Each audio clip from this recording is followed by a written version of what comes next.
आनंद का अनुभव कभी इंद्रियों से लिया नहीं जा सकता, क्योंकि वह इंद्रियातीत है। अगर वह इंद्रियों से लिया हुआ खुशी का ही एक आयाम होता, खुशी की ही एक्सट्रीमिटी होती, तो आपको इंद्रियों से मिल जाता। मैं ओशो के इस अनुभव से ज्यादा बढ़िया तुलसी का ये शब्द ज्यादा अच्छा समझता कि संभोग में लाखों बार आनंद किया जाए, अंतरंग क्षणों में लाखों बार सामूहिक रूप से रहा जाए, तो उसका एक क्षण संबोधि के बराबर होगा। अगर सेक्स के द्वारा, काम के द्वारा तुम राम तक तो नहीं पहुंच पाओगे। काम वासना can not be transfer into आनंद।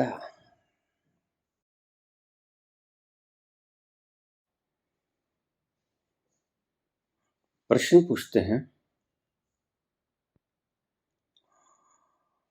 बाबा आप कहते हो कि खुशी और आनंद इन दोनों में क्वांटिटेटिव फर्क नहीं है, क्वालिटेटिव फर्क है। यानी कि ऐसा नहीं कि चरम खुशी आनंद बन जाए।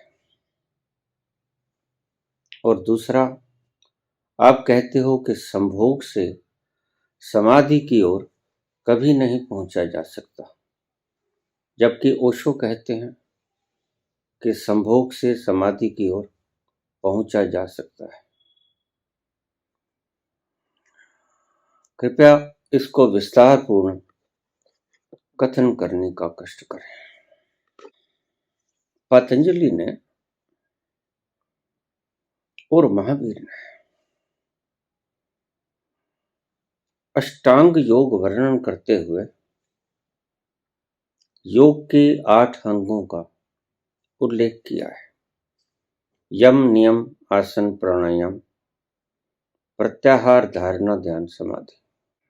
उनमें पहला यम का चौथा अंग, यम का चौथा अंग है सत्य, अहिंसा, अस्तेय, ब्रह्मचर्य।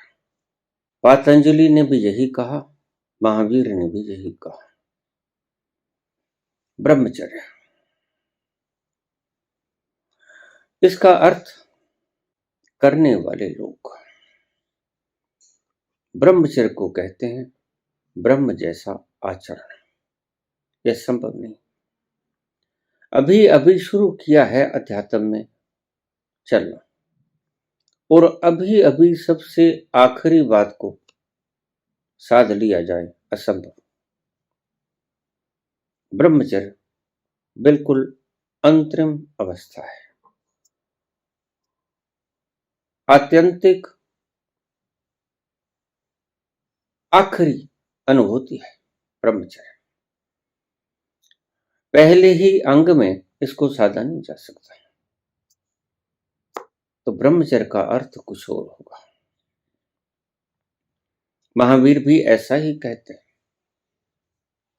वो भी सत्य, अहिंसा, अस्तेय, ब्रह्मचर्य, अपरिग्रह, वो अहिंसा को मुख्य चुनते हैं, ब्रह्मचर्य को थोड़ा गौण रखते हैं।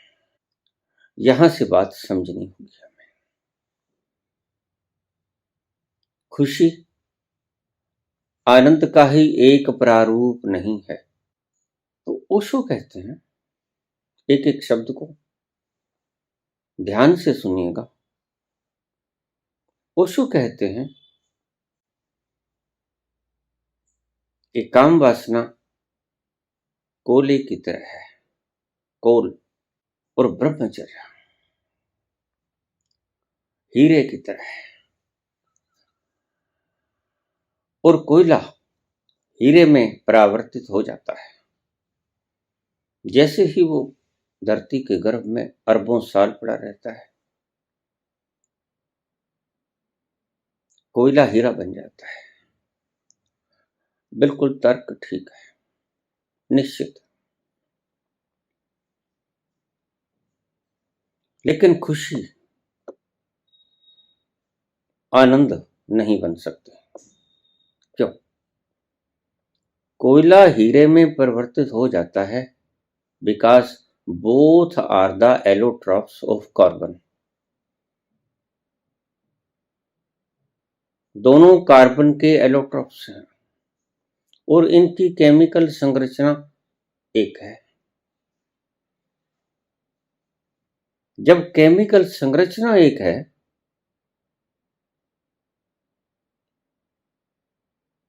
Then coal can be transfer in diamond. कोयला हीरा बन सकता है जबकि दोनों की रासायनिक संरचना एक है। कोयले की रासायनिक संरचना वही है जो हीरे की है, निश्चित रूप से। और कोयला पृथ्वी के गर्भ में पड़ा पड़ा अरबों सालों में हीरा बन जाता है, यह भी सत्य है। लेकिन खुशी की संरचना वही नहीं है जो आनंद की संरचना है। ये दोनों भिन्न हैं।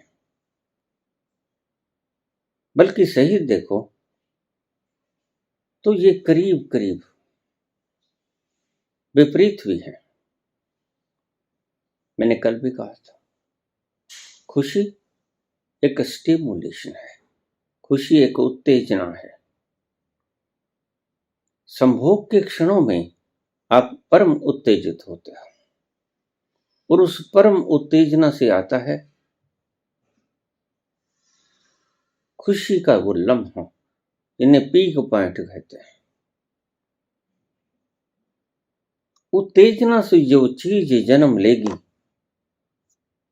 वह गैर उत्तेजना में नहीं पहुंचाएगी। और आनंद, मैंने कल भी कहा, आनंद है गैर उत्तेजना, नॉन स्टिमुलेशन। काम वासना है स्टिमुलेशन, एक्सट्रीम स्टिमुलेशन। और आनंद है non stimulation, extreme non stimulation. दोनों में सिर्फ फर्क ही नहीं है, वर्ण करीब करीब विपरीतता भी है। कोयला हीरे में परिवर्तित हो सकता है, जैसे आप कहो कि पानी की केमिकल संरचना H2O है and that can be converted into solid as well as in gas। वह ठोस और गैसीय द्रव्यों में, पदार्थों में बदला जा सकता है।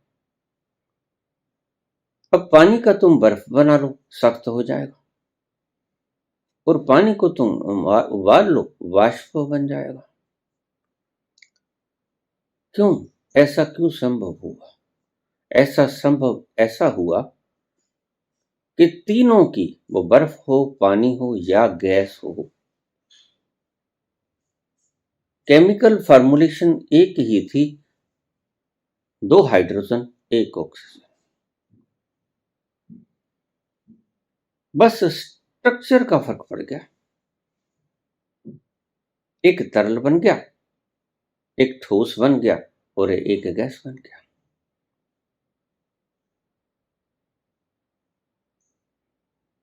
अगर केमिकल संरचना एक है तो उसका स्ट्रक्चरल ढांचा बदला जा सकता है। कोयले को डायमंड में बदला जा सकता है क्योंकि both are allotropes of carbon.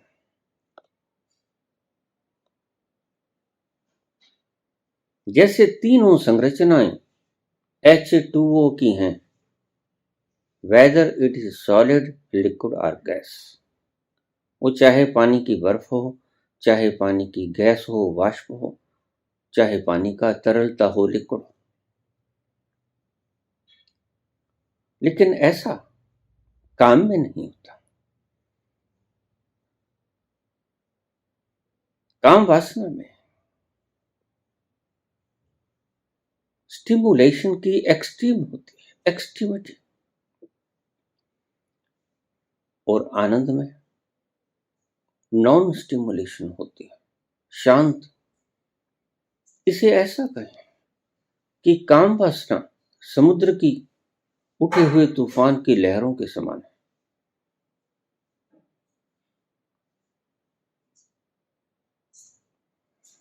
जिसे हम खुशी भी कह सकते हैं, और समाधि संबोधि जिसे हम आनंद कहते हैं, वह झील की तरह मौन शांत, और दोनों में बुनियादी भेद है, दोनों विपरीत हैं। कहां उथल पुथलता का एक्सट्रीम समुद्र, और कहां शांत अवस्था की एक्सट्रीम मौन झील।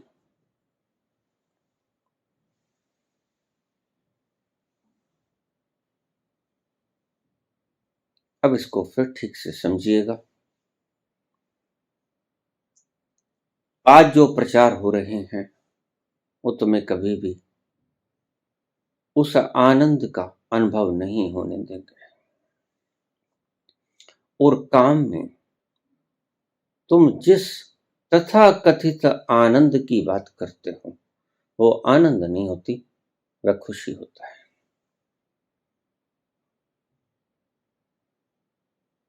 संक्षेप में आप इसे ऐसा समझने, सार में, कि इंद्रियों का प्रत्येक अनुभव आपको खुशी में ले जाएगा, और खुशी दुख में परिवर्तित हो सकती है, और इंद्रियों का प्रत्येक अनुभव आपको खुशी देता है। वो चाहे स्वाद हो जीवा से लिया हुआ, नेत्रों से देखा हुआ अच्छा नजारा हो, कानों से सुना हुआ मधुर संगीत हो, या काम वासना का लिया हुआ तथा कथित आनंद हो, बट ऑल आर स्टिमुलेशंस। कानों के मधुर संगीत में भी शोर है, आंखों के मधुर दृश्य में, सुंदर दृश्य में भी उत्तेजना है।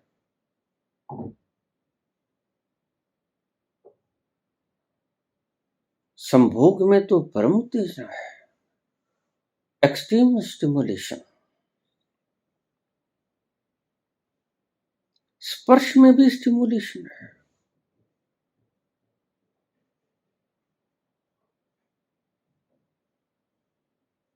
सूंघने में भी स्टिमुलेशन है। आप कोई अच्छी चीज सूंघते हो, फूलों की खुशबू, वो भी स्टिमुलेशन है। इंद्रियों के सभी लिए गए अनुभव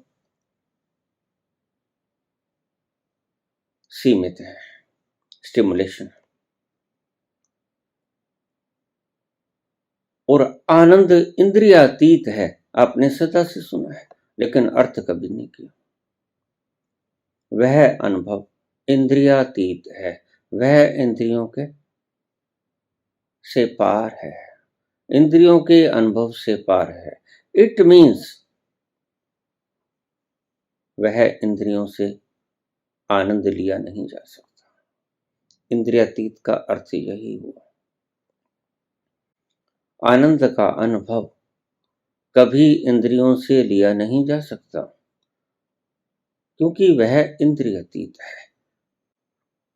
और सभी ग्रंथ, उपनिषद हों, वेद हों, सनातन के या जिसके भी धर्म के,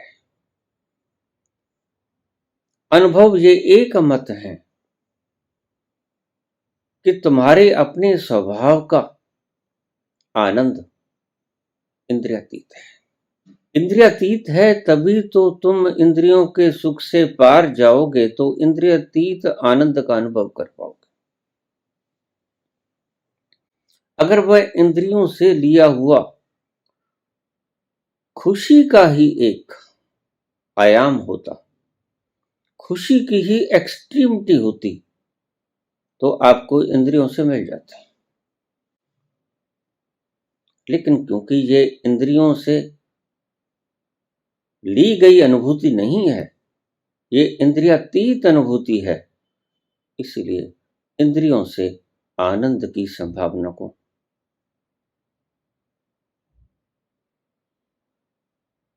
कभी भी सोचना मत कि इंद्रियों से हमें उस आनंद की एक झलक भी मिल जाएगी।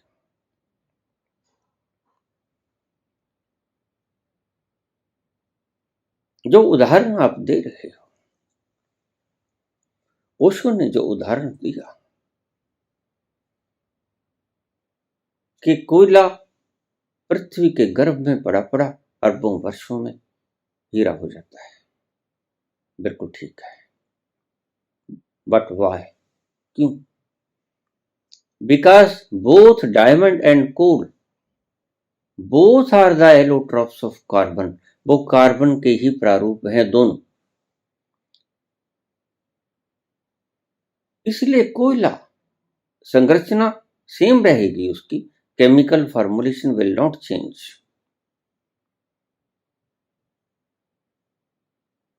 कोयला हीरा बन जाएगा, बन सकता है, लेकिन काम राम नहीं बन सकता।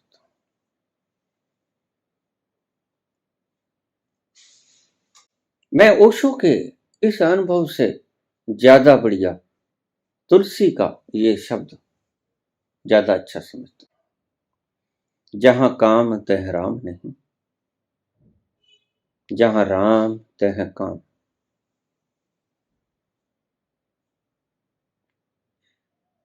तुलसी कबहू न रह सके रवि रजनी एक ठाम। तुलसी कहते जहां काम है वह राम नहीं, जहां राम है वहां काम नहीं। रवि और रजनी, सूरज हो और रात हो, ये कैसे हो सकता है? सूरज और रात जैसे दोनों इकट्ठे नहीं रह सकते, ऐसे ही काम और राम दोनों इकट्ठे नहीं रह सकते। एंड काम can not be transfer into Ram.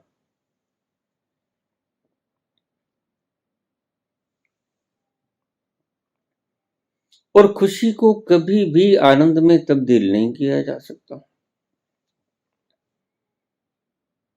इसीलिए मैं तुमसे कहता हूं कि छोड़ो झंझट,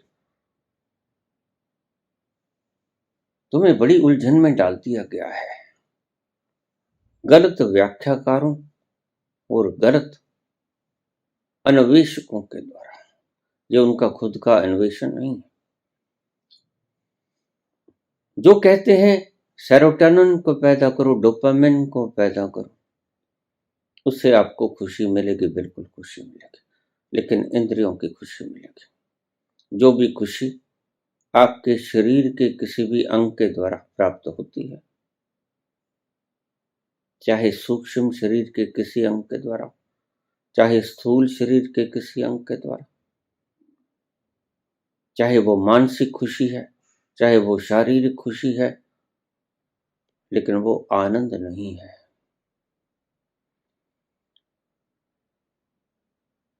इसलिए खुशी के लम्हे गुजारो, हंस खेल के गुजार दो, नाचते गाते गुजार दो। तो सेरोटोनिन को पैदा करना होगा, तो डोपामाइन को पैदा करना होगा, और गलत हार्मोन्स को पैदा करना बंद करो। लेकिन एक बात को ध्यान में रखना,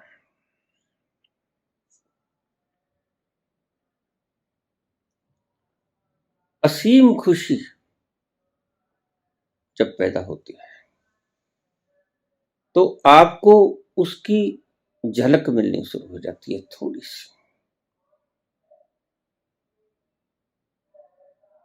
जैसे हम कहते हैं कि संभोग में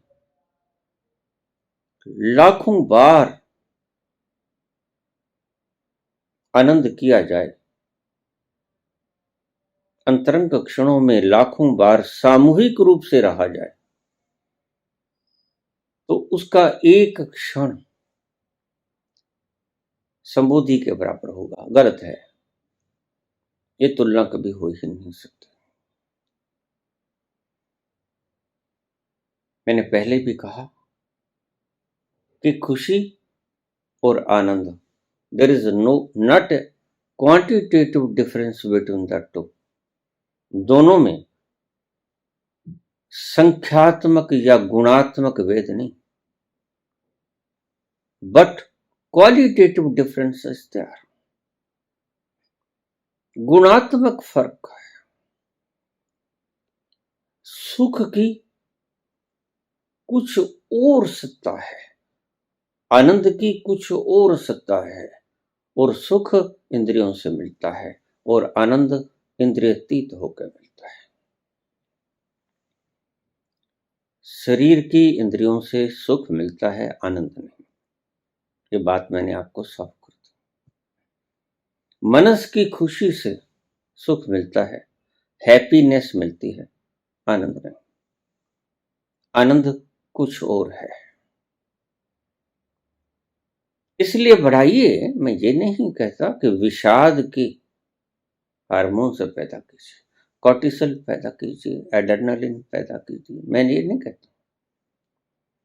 खुशी के माहौल, खुशी का हार्मोन्स, हैप्पी हार्मोन्स पैदा कीजिए, इसमें जरा भी बुराई नहीं है। हंस खेल के गुजार दो ये जो 4 दिन मिले हैं। लेकिन अगर तुम खुशी के लम्हों को एक्सट्रीमिटी में लेके जाओगे और उसे आनंद की स्टैंप लगाकर उद्घोषित कर दोगे तो यह आपकी मूर्खता है। खुशी की कितनी भी इंतहा हो जाए,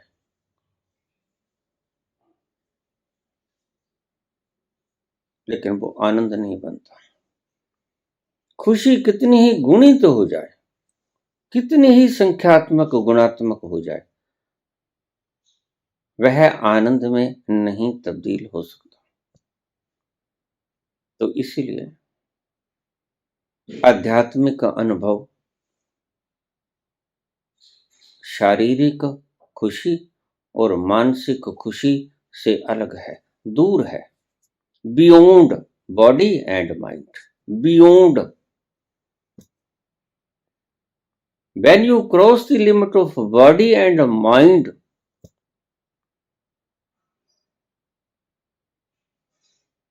then the sphere of ananda starts. जब तुम शरीर और मनस की क्षेत्र से लांग लेते हो तो आनंद का क्षेत्र शुरू होता है। उसे परमात्मा का क्षेत्र भी कहा जाता है। शरीर के किसी भी भोग के द्वारा, किसी भी इंद्रिय के द्वारा लिया गया स्वाद महज स्वाद है, आनंद नहीं। हमारे मूढ़ों ने, जिन्हें ज्ञान नहीं था, उन्होंने संभोग के आनंद को आनंद कहा, जबकि वो आनंद नहीं था। संभोग का आनंद आनंद नहीं है, वह महज एक इंद्रियों से लिया गया सुख है। हां, ये माना कि एक्सट्रीमिटी ऑफ हैप्पीनेस, खुशी की एक्सट्रीम अवस्था है, लेकिन इसका मतलब ये नहीं कि अगर खुशी की इंतहा हो जाए, एक्सट्रीम हो जाए, तो वह आनंद है। आनंद कुछ अलग है खुशी से। इसलिए ऋषियों ने, शास्त्रकारों ने, मनीषियों ने, खोजियों ने, अन्वेषकों ने खुशी को तो इंद्रियों से ही लिया गया एक अनुभव बताया, लेकिन आनंद को इंद्रियातीत होकर लिया गया आनंद बताया। इंद्रियों से जो नहीं मिलता वह आनंद, इंद्रियों से जो मिलता है वह है सुख। चाहे जीवा का टेस्ट हो, चाहे काम वासना का स्वाद कह सकते हैं, इसे हम आनंद नहीं कह सकते, मजा कह सकते हैं। आंखों से देखने वाला दृश्य कितना सुंदर है, मजेदार है, लेकिन आनंद करने वाला नहीं। कानों से कर्ण से सुनी हुई प्यारी ध्वनि संगीत मजेदार है, आनंद देने वाली नहीं। हम शब्दों का उपयोग कैसे भी करें उससे कोई फर्क नहीं पड़ता, और इसलिए ये आपस में घुल मिल गए और खुशी को पर्याय बना लिया गया आनंद का। लेकिन खुशी आनंद का पर्याय तो है नहीं। मैंने कल भी बात की थी, खुशी अलग है, और आप सारी उम्र खुशी देने वाले पदार्थों को बढ़ाने की योजनाओं में संलग्न रहते हो। जिससे आपको खुशी मिले वह आप बढ़ाने की चेष्टा करते हो। और कुछ मूड ऐसे भी हैं जो कि आनंद के, तथाकथित आनंद के, मजे के उस अनुभव को जिसे हम अंतरंग क्षण कहते हैं, उन क्षणों को बढ़ाने की चेष्टा में ही सारी उम्र लगे रहते हैं। अगर ओशो ने ऐसा कहा, मैंने ठीक से ओशो को ये पढ़ा, लेकिन जैसा मैं पढ़ पाया, जैसा आपने मुझे बताया, वह गलत है। इंद्रियों से लिया गया स्वाद इंद्रियातीत आनंद नहीं हो सकता। इस बात को, मेरी इस व्याख्या को हृदय में उतार लेना। इंद्रियातीत आनंद को इंद्रियों से लिया गया सुख मत समझ लेना। दोनों की संख्यात्मक फर्क नहीं है, गुणात्मक फर्क है। खुशी तो आपको कितने ही गुना क्यों ना हो जाए, लेकिन that can not be transferred into anand. खुशी की विशालता, एक्सट्रीमिटी, इनफाइनाइट भी आनंद का एक क्षण का अनुभव भी तुम्हें नहीं दे सकता।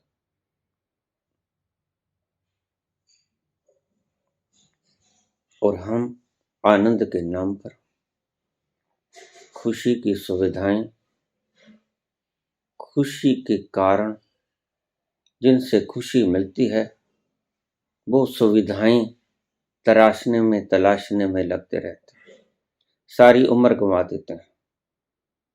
जहां जहां से भी हमें खुशी नसीब होती है, वहां से हम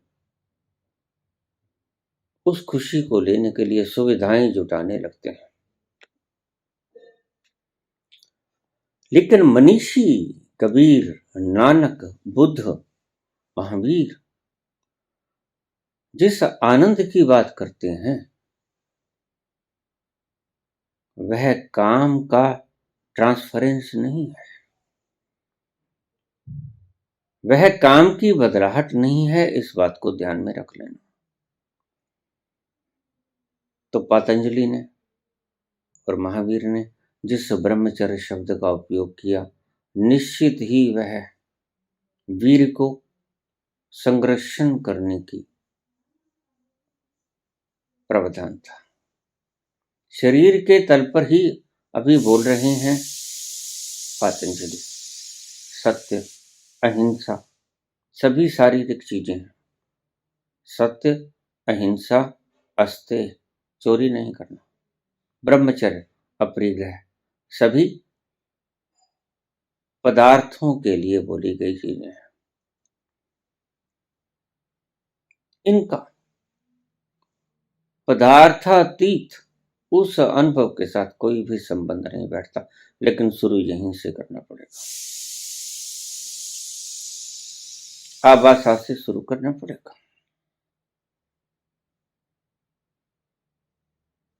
यहां से शुरू करते हैं पतंजलि, महावीर भी, और पहुंचते हैं कैवल्य तक, समाधि तक।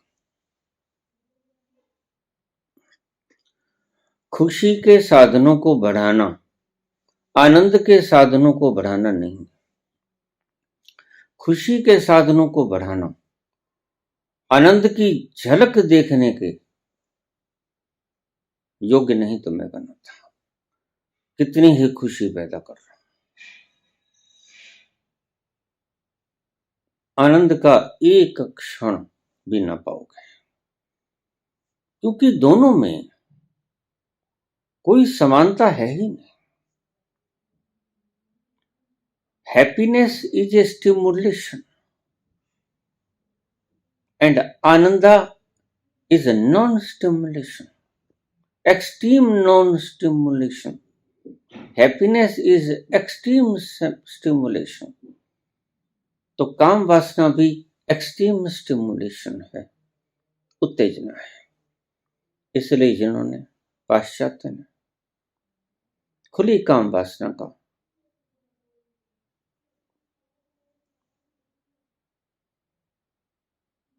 सिद्धांत खोजा, वह चूक गए।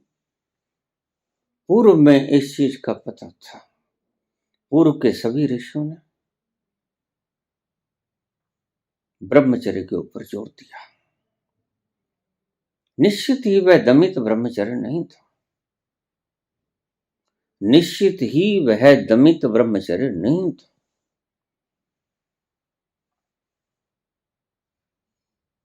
उनके भीतर काम का पदार्थ तो उत्पन्न हुआ, लेकिन वासना उत्पन्न नहीं हुई। इस बात को ध्यान में रखना। आपके भीतर शक्ति तो है भार उठाने की, किसी को मुक्का मार के गिराने की, लेकिन आप भार उठाते नहीं, आप किसी को मुक्का मार के गिराते नहीं। शक्ति है तो प्रकृति अपना काम करेगी, प्रकृति अपना अपना काम करेगी। 15-16 वर्ष की उम्र में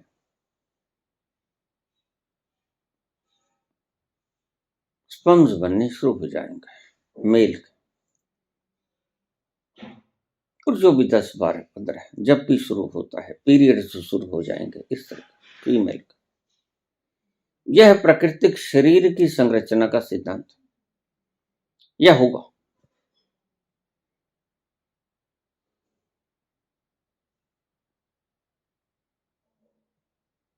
लेकिन उसको भोग का कारण बनाया जाए, यह नहीं कहते ऋषि।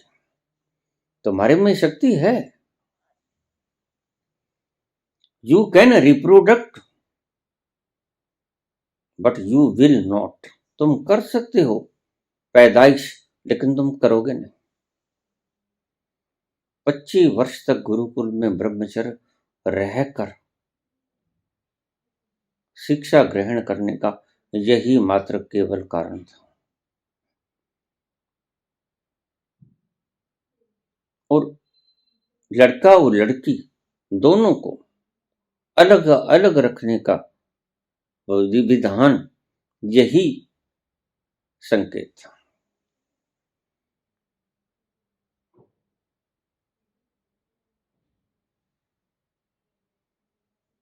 शारीरिक खुशी तो आप सुविधाओं से इकट्ठी कर सकते हो, मानसिक खुशी भी आप सुविधाओं से इकट्ठी कर सकते हो, लेकिन आनंद के क्षण आपको सुविधाओं से नहीं मिलेंगे। वो तो कोई नानक तकड़ी तोलते होंगे और 13 हो जाएगा।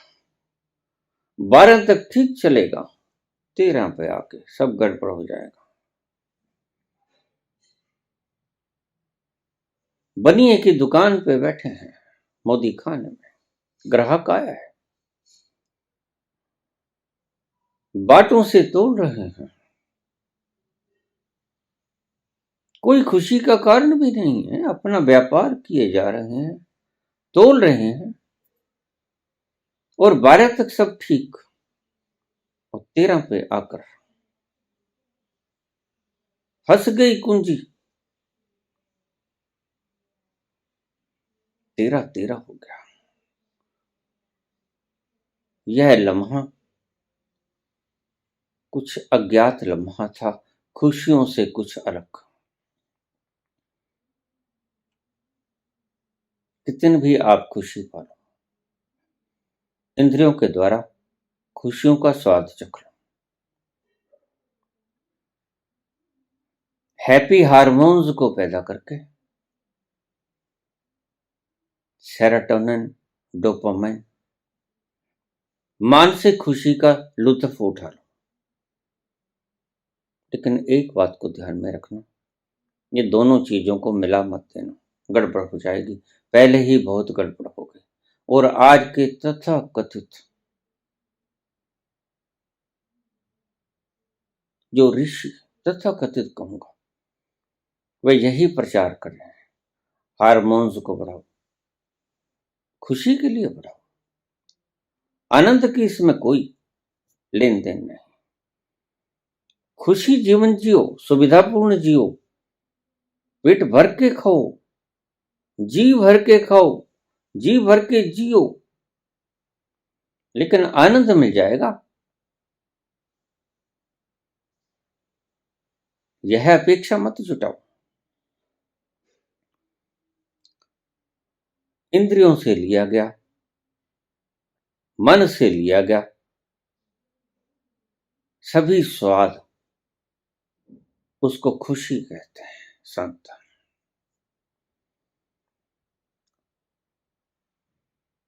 और इंद्रियातीत से लिया गया, उसे आनंद कहते हैं संत। इसका सीधा सीधा फर्क आप हृदय में रख लेना। जो भी स्वाद, जो भी सुख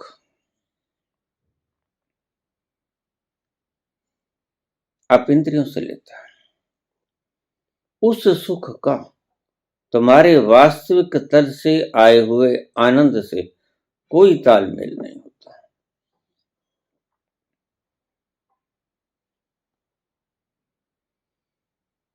तुम्हारी खुशी के लम्हे कितने ही लंबे हों, तुम्हारे खुशी के लम्हे कितने भी एक्सट्रीम हों, लेकिन उनमें आनंद की एक क्षण की झलक भी तुम नहीं पाओगे। आनंद कुछ अलग है, खुशी कुछ अलग है, और खुशी आनंद का पर्याय नहीं है, जो आज तक आप समझे थे, गलत समझे थे। आपने खुशी और आनंद के व्याख्याओं को एक कर दिया, जबकि इनमें एकता कुछ भी नहीं। ये बिल्कुल ठीक है कि कोल डायमंड में बदल जाता है, और पानी बर्फ और वाष्प में बदल जाता है, लेकिन अगर आप ये कहो कि पानी नमक में बदल जाता है, कैसे बदलेगा? हाँ, समुद्र का पानी नमक में बदल जाएगा, क्योंकि उसमें NaCl है, उसमें साल्टी द्रव्य है, साल्टी पदार्थ है। सुखाओगे, पानी वाष्प बनकर उठ जाएगा, और सोडियम क्लोराइड, नमक, पानी बनकर उठ ना सकेगा, वो थाली के भीतर रह जाएगा। पानी नमक बन जाए ये असंभव, पानी वाष्प बन जाए ये संभव, पानी बर्फ बन जाए ये संभव। ये तो पानी की ही संरचना के 3 रूप हो गए, सॉलिड, गैस और लिक्विड। लेकिन पानी के भीतर एक चीज घुली हुई थी, वो था नमक, NaCl। तुम शुगर भी घोल सकते हो,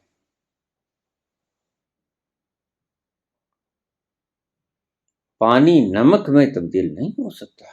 इस बात का ध्यान रखना। पानी की फॉर्म बदल सकती है, तरल या गैस या ठोस। लेकिन अगर आप ऐसे कहो कि पानी नमक में तब्दील हो जाएगा तो वो नहीं होगा, क्योंकि केमिकल संरचना पानी की और नमक की बिल्कुल अलग अलग है। पानी H2O, नमक NaCl। ऐसा ही आपने कहा। अगर ओशो ने ऐसा कहा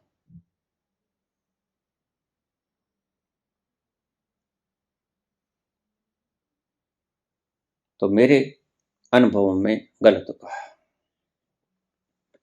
जरा भी इसमें ठीक नहीं। यह जो पाश्चात्य की खुले सेक्स का आमंत्रण है, आनंद तक तुम्हें कभी नहीं पहुंचाएगा। सेक्स के द्वारा, काम के द्वारा तुम राम तक तो नहीं पहुंच पाओगे। काम वासना can not be transferred into anand. खुशी आनंद में तब्दील कभी नहीं होगी।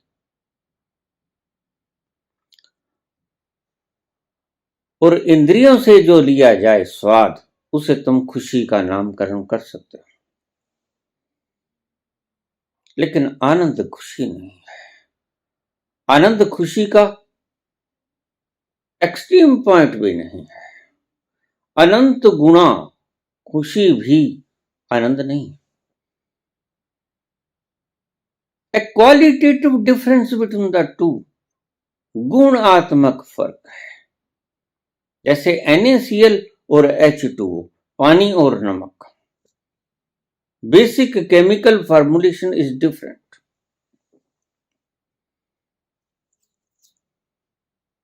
तो अगर ओशो ने ऐसा कहा, मेरे अनुभव में ऐसा नहीं आता। ओपन सेक्स, तुम्हें पता ही नहीं तुम किधर जा रहे हो। ओपन सेक्स का मतलब यह है कि तुम खुला सुख लेना शुरू कर दो इंद्रियों के द्वारा। और फिर क्या होगा? नशेड़ी आदमियों को देखा है कभी? पहले दूसरे व्यक्ति उसको लत लगाते हैं, फिर उसको तलब लगती है, लत जगती है, फिर वो घर का सामान बेचना शुरू कर देता है, फिर घर का सामान सारा बेच देता है, फिर वो लोगों को लूटना शुरू कर देता है। आज जितनी लूटपाट की घटनाएं हो रही हैं, ये सभी ऐसे ही लोग हैं जिनको लत लग गई है नशे की।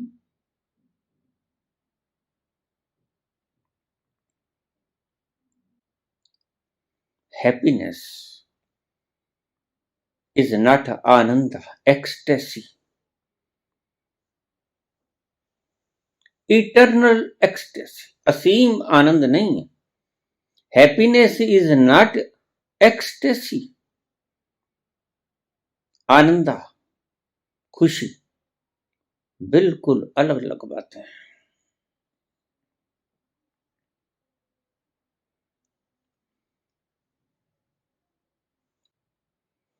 संभोग का सुख आनंद के, संबोधि के आनंद का एक क्षण का मुकाबला भी नहीं कर सकता। That cannot be transferred into ecstasy. Happiness cannot be transferred into ecstasy. Eternal ecstasy. खुशी के कितने भी लम्हे आपके भीतर आए, बड़ी से बड़ी खुशी मिल जाए, बड़ी से बड़ी सुविधा की सामग्री, सब कुछ बीच में आ गया, आप उत्पन्न करो। खुशी के बड़े से बड़ी सामग्री आप उत्पन्न कर लो, आनंद का एक जो सुख लव सत्संग, आनंद का एक क्षण भी पैदा न कर पाएगी। ये है तुम्हारी खुशी की सीमितता। खुशी तक महदूद मत रहना। खुशी प्रेम तक पहुंचाती है, खुशी आनंद तक नहीं पहुंचाती। इनके डायमेंशन ही अलग अलग है। आनंद कुछ और है, आनंद कुछ और है। खुशी की चरम परिणति आनंद नहीं है।